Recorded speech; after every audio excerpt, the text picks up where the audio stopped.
Hi guys, in today's video I'm going to talk about the pros and cons of managing your buy-to-let property. I've been a landlord now for over 10 years and in that time I've had my properties both managed by a managing agent and I've managed my properties myself. I've experienced both sides, so I'm going to share the pros and cons of managing your property yourself.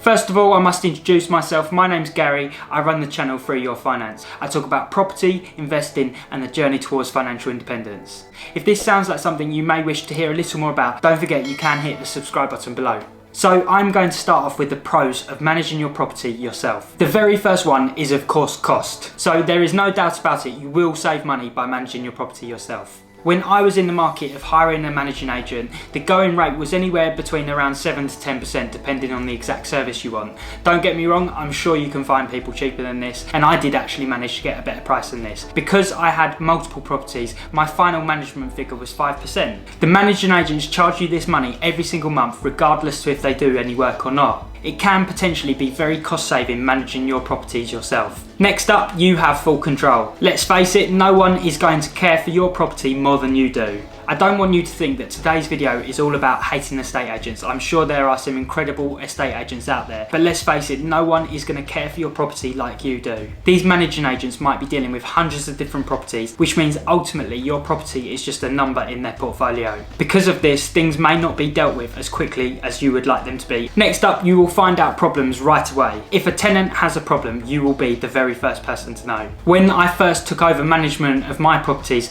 I spoke to the tenants and introduced myself, as before then they didn't even know who I was. One of them actually explained to me that some of the problems that he'd been reporting actually had been ongoing problems for quite a while.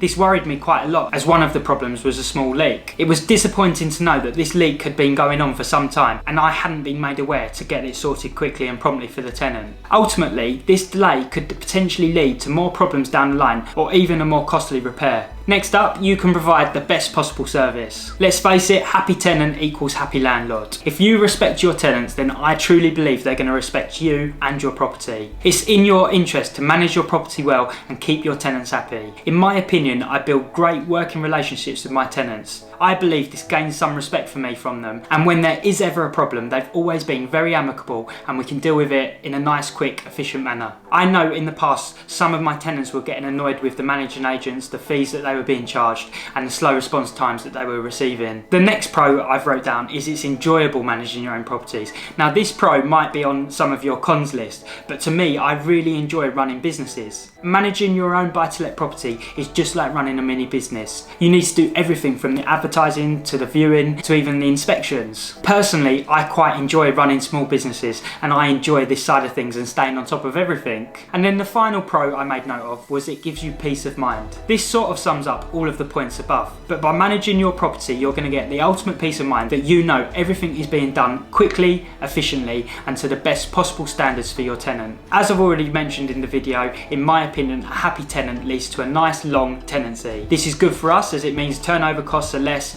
and we can keep a tenant in there that respects the property and hopefully is in there for years to come. So there's my 6 pros so far. If you're still watching the video, I'd be really grateful if you can just smash that thumbs up. It really helps a small channel like mine grow. Now on to the 6 cons of managing your own rental property. So the main one is of course you are not a professional. Ultimately, by hiring a managing agent, you are hiring a professional in this field, or at least you hope they are a professional in this field. They're potentially dealing with hundreds of properties and inquiries about all of the questions that your tenant's going to ask every single week. If you haven't got a managing agent to give you that advice and help, you may find that getting one-off specialist advice can prove very costly. It's something you definitely need to take into consideration. Next up, keeping up with the rules and regulations. So I mentioned in my video Is Buy-to-Let Dead about the constant rule changes and regulation changes that come up in the rental market sector. It's important that you know the latest rules and regulations so that your tenancy can be completely legal and above board. 2 ways of keeping on top of any new rules and regulations is to either join an association like NALA or to sign up for a regular newsletter from companies such as Landlord Zone, who send out a newsletter with helpful updates. The next con I've wrote down is having the latest contracts and documents. So again, it's very important that we run this tenancy completely legally and above board, and having the latest contracts and documents is one of the important things that you're going to need to be able to have. One of the main documents we're going to need for our tenancy is a tenancy agreement, and it's very important that this is up to date. I get around this by using a company called OpenRent. I'll put a link to a video I made all about OpenRent and explaining exactly who they are. But basically, it's an online portal that helps me with everything from advertising my property through to the signing of a tenancy agreement and doing references of the tenants. You can also find up-to-date contracts and documents on the association we spoke about, NALA, or you could pay a solicitor to put together a tenancy agreement for you. Next up, I've wrote down that you have to deal with the tenants. Now, for some people, this may well be a con. You may find it quite awkward, especially if you have a good relationship with your tenant, to say when there is a problem. I'm sure there's many landlords out there that like the fact that the estate agent can act as the middleman. They can pass on any bad news or talk about any problems within the flat without worrying about offending the tenant. It depends on your personality and if you think you'll feel uncomfortable speaking to the tenant about problems. Personally, it doesn't worry me so much. I know I've got a great relationship with my tenants and I hope that I have their respect, and they always seem very kind on the rare occasion that I have to speak to them. The next con is managing your own property is very time consuming. As I've already said, you have to do absolutely everything. This can include advertising, viewings, inspections, even some admin work.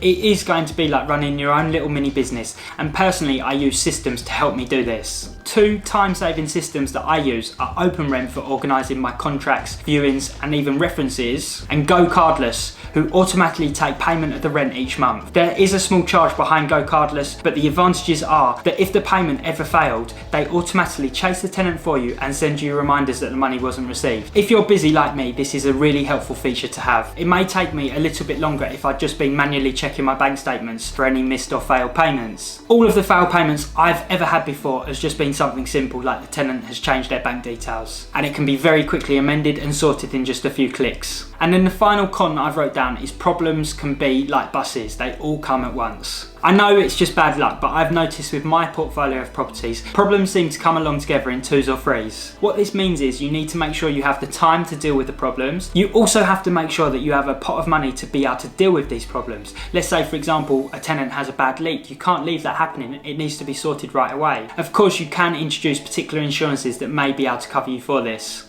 I've also found finding a good reliable tradesperson can be quite difficult sometimes. Often, for some reason, they don't even answer their phone, or when they do answer and say they're going to turn up, they don't. Over time, I've managed to build up a phone book of good tradespeople that I can rely on when I need to. This is something that did take time, and the advantage of using a managing agent is they too will have some really reliable contacts that they can go straight to when you have a problem. So leave a comment below that if you were managing your own property, what would be your one biggest pro and one biggest con of doing so? I'll be really interested in seeing how they compare to my pros and cons, and hopefully I'll speak to you very soon. Take care, guys.